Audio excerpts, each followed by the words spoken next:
Hello everyone, कैसे हैं आप सभी लोग। जैसा कि आप सभी लोग जानते हो, आप लोगों का सीपीटी ऑलमोस्ट आ गया है। आज का ये वीडियो कुछ स्पेशल अलग से पढ़ाने के लिए नहीं बनाया है। सिर्फ ये जो आपकी एब्सोल्यूट का जो फंक्शन है, जो काफी टाइम से रिपीट हो रहा है आपके एग्जाम में बार बार, बस उसी को लेकर के थोड़ा सा एक डाउट है जो मुझे क्लैरिफाई करना था स्टूडेंट्स का।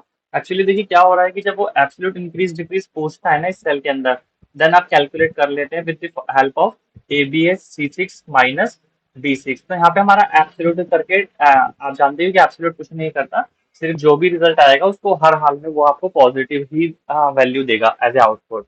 तो ABS का फंक्शन सिर्फ इतना ही है। बस स्टूडेंट्स को क्या डाउट हो रहा था, यहाँ पे डाउट है। जैसे कि क्या होता है ना कि अब हमने लास्ट टाइम कुछ स्टूडेंट्स ने लाइक इस तरह से कैलकुलेट किया था, तो कुछ स्टूडेंट्स के मार्क्स काट दिए, हालांकि बिना क्लैरिफिकेशन के मार्क्स काटे गए थे। क्योंकि मे भी शायद इसलिए भी हो सकता है क्योंकि एसएससी ने इस टाइटल के ऊपर अगर देखा जाए तो यहाँ पे सिर्फ परसेंटेज इंक्रीज और डिक्रीज पूछा है, एब्सोल्यूट परसेंटेज इंक्रीज डिक्रीज नहीं पूछा है।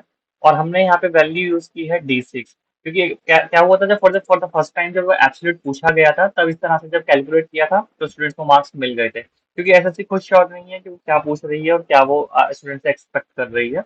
तो इन केस आपको मैं यही कहूंगा कि अगर आपसे इस शीट के अंदर यहाँ पे सिंपल परसेंटेज इंक्रीज, मतलब नॉर्मल परसेंटेज इंक्रीज डिक्रीज पूछा जा रहा है अगर, तो उस केस में आप क्या करना, फॉर्मूले में ना, जैसे कि हम नॉर्मली कैसे कैलकुलेट करते हैं, हम इस तरह से कैलकुलेट करते हैं फंक्शन को इस तरीके से, like this one is equal to से हमारा फंक्शन स्टार्ट होता है।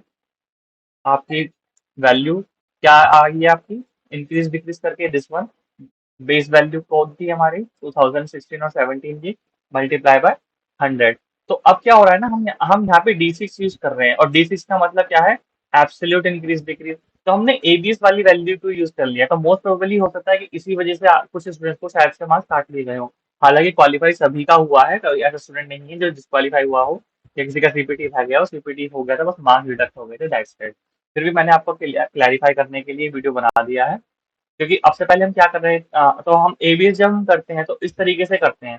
तो आप अगर आपसे एबीएस परसेंट, अगर यहाँ पे एबीएस पूछ रहा है तो आप इस तरह से कर लीजिएगा, निकाल लीजिएगा एबीएस का फंक्शन लगा के, ABS C6 minus B6। But अगर वो यहाँ पर आपसे एब्सोल्यूट परसेंटेज इंक्रीज डिक्रीज नहीं पूछ रहा है, तो उस केस में आपको क्या करना है, उस केस में आप लोगों को फंक्शन इस तरीके से यूज करना है।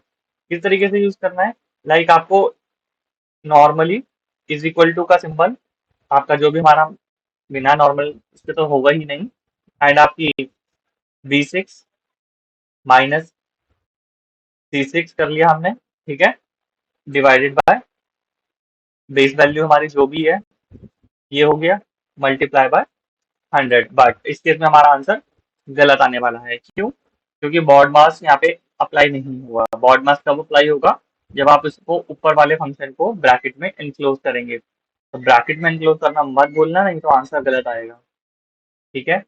तो ब्रैकेट्स में इंक्लूड किया एंड देन यहाँ पे अप्लाई किया, तो देख रहे हो आंसर तो आपका सेम ही आ रहा है। अब आप ये मत कहिए कि यहाँ पे 1 2 क्यों आ रहा है, क्योंकि मैंने यहाँ पे वैल्यूज को राउंड ऑफ हो गई है वैल्यू।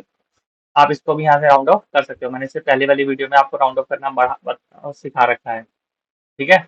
तो दोनों ही केस में आप लोगों का जो आंसर है वो सेम आएगा, बस ओनली डिफरेंस इज कि यहाँ पे आपसे परसेंटेज इंक्रीज और डिक्रीज पूछा गया है, नॉर्मल परसेंटेज इंक्रीज डिक्रीज। तो नॉर्मल परसेंटेज इंक्रीज डिक्रीज अगर पूछा जा रहा है तो उस केस में आप ऐसे कर लीजिएगा, और अगर आपसे परसेंटेज में भी एब्सोल्यूट इंक्रीज डिक्रीज पूछा गया है, देन आप इस तरीके से यूज कीजिएगा।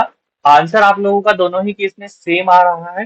द ओनली थिंग इज कि यहाँ पर एब्सोल्यूट में आप जो रेफरेंस ले रहे हैं वो इसका ले रहे हैं, यहाँ पर जब आप एब्सोल्यूट निकाल रहे हो तो रेफरेंस हमने इसका लिया है, और जब हम नॉर्मल परसेंटेज इंक्रीज डिक्रीज निकाल रहे हैं तो हम पूरा फॉर्मूला कैलकुलेट कर रहे हैं। बाकी B6 माइनस C6 हम वैसे ऑलरेडी डी कॉलम में निकाल चुके हैं एबीएस का फंक्शन लगा के। बट एसएससी ने मार्क्स डिडक्ट किए हैं, तो स्टूडेंट्स, कुछ स्टूडेंट्स ने किया था। अब मेरे को खुद श्योर नहीं है कि स्टूडेंट का, क्योंकि फीडबैक नहीं मिल पाया कि किसको किस, बस उन्होंने कहा कि मार्क्स डिडक्ट हुए हैं। तो दैट्स व्हाई मैंने कंफ्यूजन क्लियर करने के लिए आपको बता दिया है कि वैसे तो एसएससी को खुद नहीं पता कि कहाँ पे मार्क्स देने थे, इसमें कहाँ पे नहीं देने थे।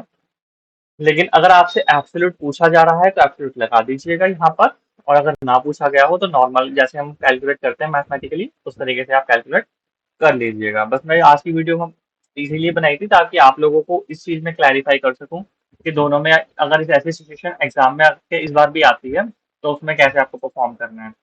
तो all the very best and अच्छे से एग्जाम कीजिएगा। बाकी इसी शीट को अच्छे से कर लीजिएगा। मोस्ट प्रोबेबली 99% चांसेस इसी शीट के आने के हैं। डेटा तो ऑब्वियसली अलग होगा ही होगा। एंड वही जो फंक्शंस आपको बताए हैं कि कैसे शीट को सेव करना है स्क्रीन पर डेस्कटॉप पे, राइट क्लिक करके एसएससी अंडरस्कोर रोल नंबर, कुछ दो तीन स्टेप जो आपकी प्रीवियस वीडियो में मैंने आप लोगों को बताए हुए हैं, स्टेप को बिल्कुल अच्छे से कर लीजिएगा।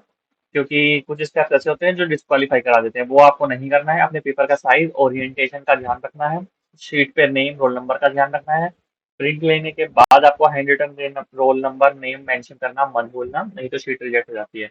बस यही सब चीज़ें हैं जो आप लोगों को ध्यान रखनी है। और आज की वीडियो मैं इसलिए बनाई थी ताकि आप लोगों को ये एक छोटा सा जो क्लैरिफिकेशन है ये दे सकूं। एंड अच्छे से कीजिएगा। All the very best.